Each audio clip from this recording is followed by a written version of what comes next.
Saya obses dengan black metal. Okey. Memang obses ni. Ah. Dengar lagu black metal ni. Sampai satu kali ni saya obses. Kan black metal kan ada gambar kambing, ada gambar salib. Betul. Itu kan budak. Ya. Lukis lah gambar kambing. Lepas tu dekat kasut tulis gambar salib. Okey. Aku masa tu memang dah lost tau. Orang kata macam hampir macam gila murtad lah. Dia tak adalah kita nak keluar agama tak masa tu. Tapi obses kat benda tu. Obses dengan black metal. Abang dah kokak itik serati hidup tak? Itu belum lagi. Okey. Tapi memang minat main band ni. So ada satu kali ni, masa tu dah form 5 dah lama sangat tu, saya suka lukis salib. Okey. Sampai saya jumpa ustazah, saya cakap, ustazah kalau saya lukis salib tak apa ke? Tak boleh. Ustaz minta pandangan sebab kan. Lukis dia saja lukis lah salib, lepas tu lukis kambing. Satu malam tu tidur petang. Tidur petang kot rasanya. Itulah yang membuatkan saya rasa, wish, ini Allah nak jentik ni. Okey.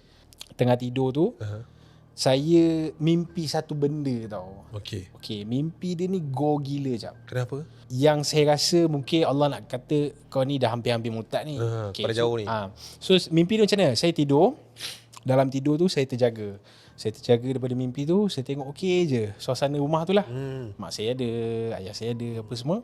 Tiba-tiba dalam keadaan rumah macam tu lah, macam ni. Okey. Lantai tu dia terbelah. Okey. Dia terbelah. Lepas tu bawah tu macam ada lava, macam neraka. Okey. Memang saya macam kita terkejut lah. Takut. Kita takut terjatuh. Bila terbelah, saya nampak mak ayah saya ni macam berlari lah.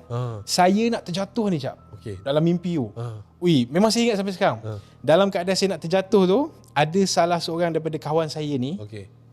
Tapi saya tak rasa kawan saya ni dia gila metal pun. Tapi mungkin Allah nak bagi contoh je lah. Acap pernah tengok cerita hantu yang macam kurafat ataupun cerita yang maut. yang Cerita Haida bukan? Cerita yang macam hantu dia bercakap, kau kenapa macam tu? Macam tu. Kawan saya jadi macam tu. Mata hitam, mulut berdarah-darah. Kau jangan ikut kamar kau. Saya macam aku tak nak ikut kau.